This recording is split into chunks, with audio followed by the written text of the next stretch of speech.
Why he running like that? Oh, what did y'all do?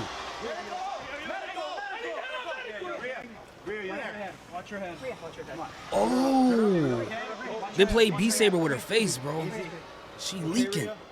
Yo, that is crazy, man. That is crazy. Listen, guys, let's talk about this really quick. So I don't know if you guys saw the video that Rhea Ripley did where she did a backstage promo and she was addressing Liv Morgan and Raquel Rodriguez. And if you didn't see the video, this is exactly what happened. So Rhea Ripley in this video basically said what she's been saying for weeks, and that is, that title is mine. I want it back. I'm going to get it back, and I'm going to keep pursuing you until I get that title put back around my waist. And the only way you're going to stop me is you're going to have to kill me.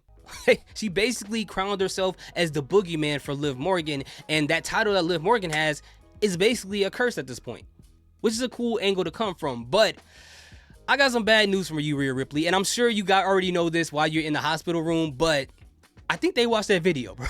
I think they watched the video. When you said that you would have to kill me to stop me, they did as much as they could last night within the confines of the TV rating to get you as close to the Golden Gates as possible. They tried to clock you out, bro. Now, all jokes aside, in all seriousness, this situation definitely needed to happen.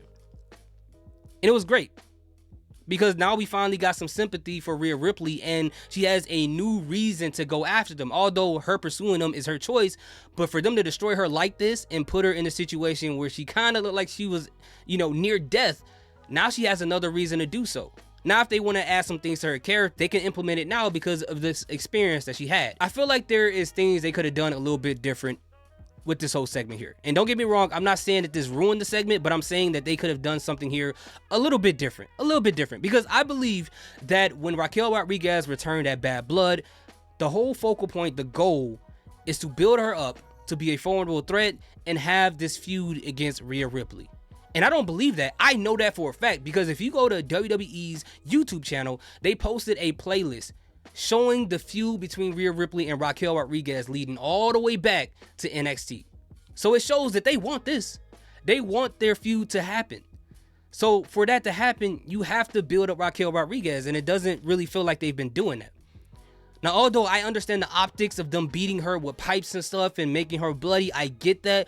But I think a better way of going with that is they could have just had the referees run backstage the exact same way and have them pulling Raquel Rodriguez off of Rhea Ripley, and Liv Morgan didn't have to get involved at all. She could have been standing there laughing, right? Because I thought the whole purpose of Raquel Rodriguez being here is she's supposed to be some type of bodyguard for Liv Morgan. And when it comes to bodyguards, I'm not supposed to be getting my hands dirty. You get your hands dirty. I just stand back and watch.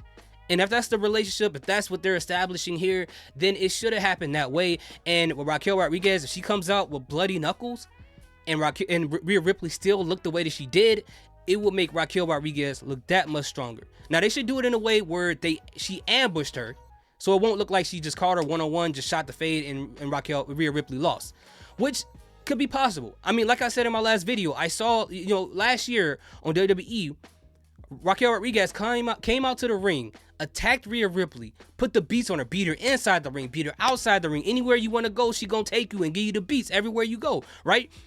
But at that moment, Raquel Rodriguez had a bum knee.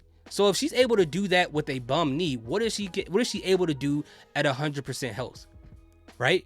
But still, I wouldn't have went that angle. I still would have did it where Raquel Rodriguez would have caught her, ambushed her, and beat her up, and Liv Morgan would have laughed at it, and they would have walked away. And that would have made Raquel Rodriguez look a lot more stronger in her situation.